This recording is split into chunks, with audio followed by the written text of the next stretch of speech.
এভালুয়েটিং the poem অর্থাৎ তোমরা কবিতাটাকে মূল্যায়ন করতে হবে, তোমাদের কবিতাটাকে অ্যানালাইসিস করতে হবে। তো প্রথমেই তোমাদের যেটা প্রয়োজন সেটা হচ্ছে কবিতাটার স্ট্রাকচার এবং ফর্মকে বোঝা। প্রথমে তোমাদেরকে বুঝতে হবে কবিতাটা কি কোনো লিরিক কিনা, কোনো সনেট কিনা, বা এটা কি ব্ল্যাঙ্ক ভার্সে কোনো লেখা কবিতা কিনা, অথবা কোনো ড্রামাটিক মনোলগ কিনা, এটা তোমাদেরকে বুঝতে হবে।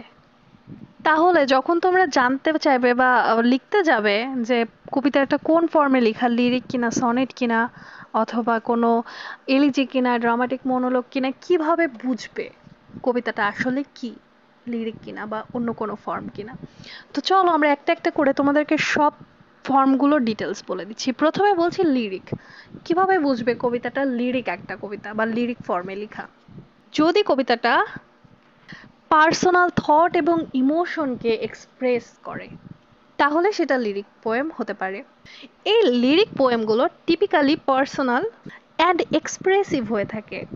এরা পোয়েটসের ইমোশনকে ফোকাস করে, অর্থাৎ পোয়েট কোনো কারণে দুঃখ প্রকাশ করছে, সেটা কি তিনি পার্সোনালি করছেন কিনা, সেটা তার পার্সোনাল দুঃখের কারণ কিনা, অথবা কবিতায় তার পার্সোনাল থটস এবং এক্সপিরিয়েন্স অ্যাড আছে কিনা, লাভ, স্যাডনেস, জয় এই টাইপের যদি কোনো বিষয়বস্তু থাকে কবিতার মধ্যে তাহলে সেটাকে আমরা লিরিক পোয়েম হিসেবে জানবো। কারণ কবি তার নিজের সম্পর্কে যখনই কোনো কিছু এক্সপ্রেস করবে, তার সেটা হ্যাপিনেস হতে পারে, স্যাডনেস হতে পারে, লাভ হতে পারে, জয় হতে পারে, যখন কবি নিজের সম্পর্কে এক্সপ্রেস করবে কবিতায় তখন সেটা লিরিক পোয়েম।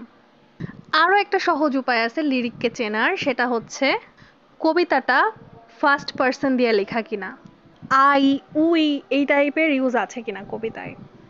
যদি কবিতাটার মধ্যে আই, উই এই টাইপের কোনো শব্দের ইউজ থাকে তাহলে কবির সঙ্গে কবিতাটার একটা পার্সোনাল টাচ দেয়, ঠিক আছে? আই অ্যান্ড উই এই টাইপের ফার্স্ট পার্সন যেগুলো থাকে সেগুলো ক্রিয়েটস করে ডিরেক্ট কানেকশন পোয়েটের সাথে রিডারদের। সো যদি ফার্স্ট পার্সন ইউজ করে লেখা থাকে কবিতাটা তাহলে আমরা ধরে নিতে পারি এটা লিরিক। তারপরে লিরিক পোয়েমগুলো শর্ট হয়, ঠিক আছে? ন্যারেটিভ এবং এপিক পোয়েমের তুলনায় অনেক বেশি শর্ট হয় এই লিরিক্যাল পোয়েমগুলো। লিরিক পোয়েমগুলো হয় সাবজেক্টিভ, আত্মবিশ্লেষণমূলক অথবা কবির অভ্যন্তরীণ জগতের উপরে ফোকাস করে। এই সব গুণ থাকলে আমরা বুঝবো এটা হচ্ছে একটা লিরিক পোয়েম, ঠিক আছে? আর যদি ন্যারেটিভ, ড্রামাটিভ, ডেসক্রিপটিভ এবং যদি মোরাল লেসন দেয়, পার্সোনাল ইমোশনের থেকে বেশি যদি অন্য কোনো বিষয়ে ফোকাস করে তাহলে সেটা লিরিক নয়, ঠিক আছে? তাহলে আমরা যদি এই কথাগুলো মনে রাখি তাহলে আমরা খুব সহজেই চিনতে পারবো কবিতাটা লিরিক পোয়েম কিনা।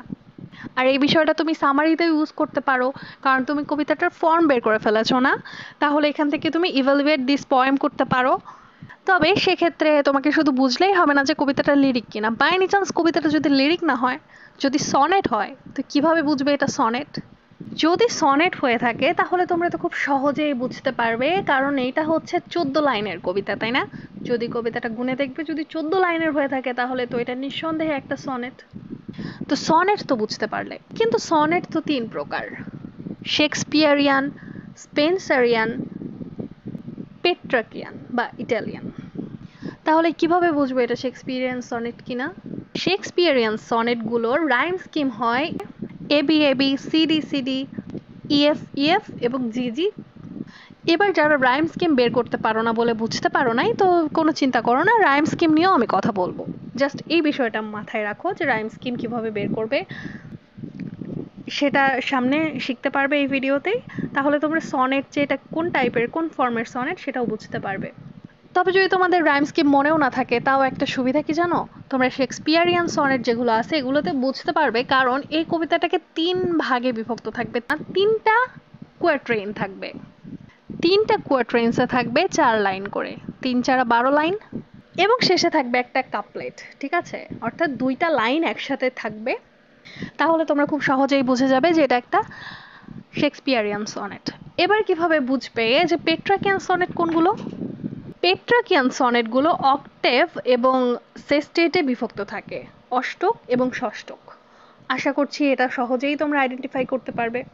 স্পেন্সেরিয়ান সাধারণত তোমাদের আসবে না, তারপরেও বলে রাখি এটা অনেকটা শেক্সপিয়ারিয়ানের মতোই, তবে এটার রাইম স্কিম হবে A B, A B B, C B, C C, D C এবং ডি ই ই। আর সনেটগুলো সবসময় অ্যাম্বিক পেন্টামিটারেই হয়ে থাকবে। তাহলে আশা করছি তোমাদের সনেট চিনতেও কোনো সমস্যা থাকবে না। এরপরে ড্রামাটিক মনোলগ কিভাবে চিনবে? কবিতাটা পড়ে তোমাদেরকে বুঝতে হবে যে কবিতাটায় স্পিকার হচ্ছে একজন এবং একজন লিসেনার থাকে যে অলওয়েজ সাইলেন্ট থাকে। অর্থাৎ পুরো কবিতাটাই একজন বলবে, একজন গল্পের মতো করে বলবে বা কোনো কাহিনী বলবে এবং সামনে একজন লিসেনার থাকবে, কিন্তু যে শুনছে তার কোনো কিছুই থাকবে না কবিতায়, ঠিক আছে? কিন্তু আমরা কবিতার মাধ্যমে বুঝতে পারবো যে একজন নীরব শ্রোতা রয়েছে। তাহলে এটা হবে ড্রামাটিক মনোলগ। আশা করছি ড্রামাটিক মনোলগ নিয়ে আর প্রবলেমই হবে না তোমাদের, কারণ একজন থাকবে বক্তা এবং একজন নীরব শ্রোতা, আর এটা গল্পের মতো করে বলা হবে।